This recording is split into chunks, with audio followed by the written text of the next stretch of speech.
Good morning, Sebastian. Thank you very much indeed for coming in to talk to us about the Kirkos, a beginner's guide to slow travel that's taking place in New Music Dublin 2024. You're very welcome. Thank you for having me. You're very welcome indeed. Great to be here.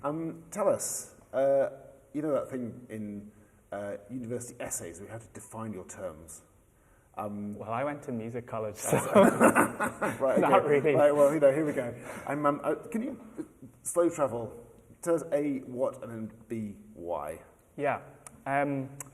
Well, slow travel, I mean, probably everybody's becoming more familiar with that term, but the essence of it is to try and travel in a way that has less impact on the environment. And so mostly, especially in Ireland, trying to avoid taking planes. And when taking planes when you're leaving Ireland rather than within Ireland.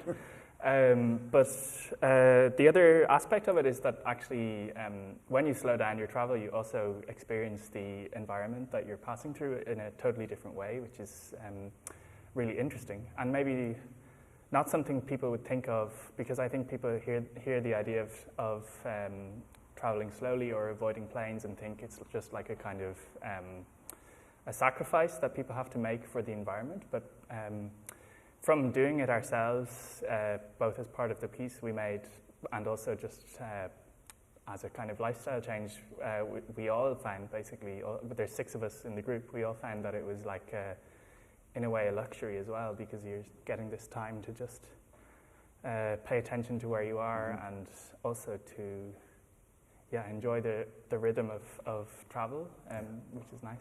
So for those people who aren't familiar with Kirkos, you're very welcome back to the festival. You always bring something interesting and new that I've never even thought about, or way of thinking about things I've never thought about.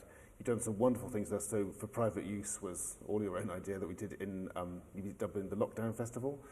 This time around, so Kirkos is an interesting structure for, I wouldn't even call it an ensemble, a thing. Can you tell us a little bit about what the Kirkos thing is? Yeah, well, it's a bit complicated now. We started as a traditional, like, contemporary music ensemble in the mold of other groups like Crash Ensemble, and there's groups like that all over the world, where you have performing musicians playing pieces composed by composers, which I guess is the main model for a festival like this as well. Then we gradually got more into different kinds of experimental work, including like interdisciplinary stuff. And so we were working with people who weren't composers, people from other disciplines. We did a lot of fluxus pieces, which are normally very simple text pieces that you have to really... there's almost two composition processes with those pieces. There's like the person making the text piece, and then there's the performers figuring out how to execute it. And it's like each performance is often a totally different creative act to any other performance. So from all of that kind of experience, we began to, as individuals in the ensemble, I think we all began to have a lot of agency about how we create work together and how we perform. Beyond just interpreting notes on a page and into more like the conceptual act and things like that. So that led us away from the main ensemble paradigm, I guess. Then the other thing, which is even complicated even more, is that we started a venue. Yes. So now it's very, very complicated because... Now, when you say it's a venue, was it Unit 44? Unit 44, yeah. Yeah, but it was a hairdresser's, is that right? It was, yeah. Yeah, and it still has the hairdresser's flooring from memory. Of course. Yeah, it has this iconic chessboard floor that the hair salon had. So now, like, what's coming to New Music Dublin is the ensemble, really. Right. And Unit 44 is a kind of DIY space. Right. And the ensemble has a lot of input into that, but it's really... kind of separate or different. Right, that's really cool. So tell us a little bit about what you're bringing this year. Yeah, well, I think the most important thing about this piece, to say straight away, is that it's collaboratively composed, so there's no composer. It's quite weird that I'm the only person here. It's just because nobody else was free today. But there's 6 of us, and so we all have an equal role. You're doing a lot of work for just one person. You're representing. You're doing little cardboard cutouts for everybody else. Yeah, I could change angle. Yeah. But just don't do the voices. Because I don't sound like that. Yeah. Carry on. Yeah, so there's 6 of us, and basically there's nobody sitting at home writing music and arriving to rehearsals. It's all done in the room together, wow. pretty much. Well, sometimes by WhatsApp or Zoom, but it's a totally collaborative process, which is relatively new for us. It's kind of something that emerged out of the sort of Fluxus things, and I think we gradually got to that point, but we didn't start making work that way until about 3 years ago. And have you always been the same 6 people? I mean, because surely there's a lot of trust there that, you know, you got a long relationship with them. Yes, it hasn't always been the same people, but I think everybody who is in the group now, their first performance with us was probably like at least 8 years ago. Right. So it developed very slowly into this group that it is now, but everybody's been involved in it for a very long time. And yeah, I think it wouldn't work any other way because it does need so much trust. Because, I mean, sometimes when you're working in a room collaboratively, you have to be able to actually disagree with each other in order to come to kind of consensus. It's a shocking idea that you should actually not always get on. Yeah. I'm appalled. So you have to be basically people who feel, enough trust that they can say the things they're not happy with or the things that they believe I don't know, or say the things that they think should be in the piece, and that takes a lot of work from everybody in the moment to be fair and to be keeping everybody in mind. But then it also takes loads of history together, basically, well, and so it's really nice actually. I think we increasingly love working together, and found a kind of.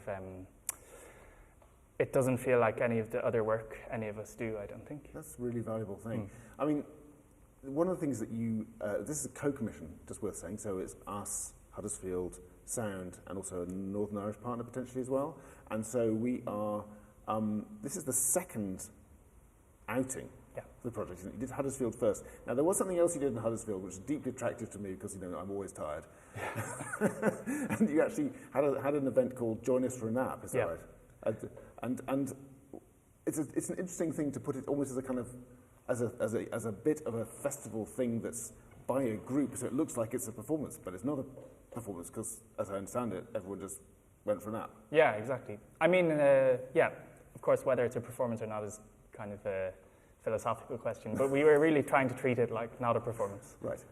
Because we thought if it was performative, it would be stilted. Yes. So we really wanted to just try and make it a comfy place where people could come who are probably tired because it's like, you've been to Huddersfield, of course. It's one of these festivals where there's just stuff all day, and people are a lot of people seem to try and go to nearly everything. So I mean, personally, I can't do that. No. But so it's intense, even as an audience member. And so, of course, we'd also travelled from Dublin the previous day, which took about 12 hours, so we were also actually tired. You just knackered, basically. But also the reason that we wanted to do that, it came out of, once we started discussing slow travel and environmental things and climate crisis, one of the things that was coming up all the time was kind of mutual care and mutuality and care as separate things as well. And also several people in the group had different kind of health things going on, which meant we had to be very careful of each other's health while we were working together, which meant that the rehearsal structure had to be quite different to normal. Like we had to be able to sort of, someone is tired, so we'll take a break. And we decided quite early on, it was like, okay, well, if we're taking a break, we're not going to go on with 5 people. We're going to all take a break. Right.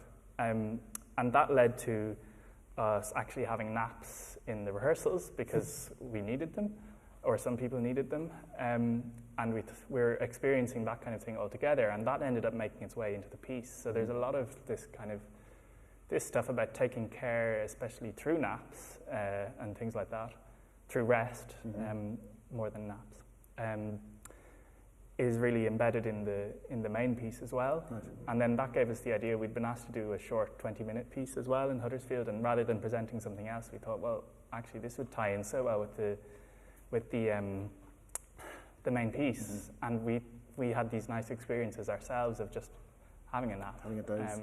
Wonderful. And so we thought, why not that? I tell you, I'm an enormous fan. I mean, if there is a way of fitting it into the festival schedule, I mean, it's kind of perverse.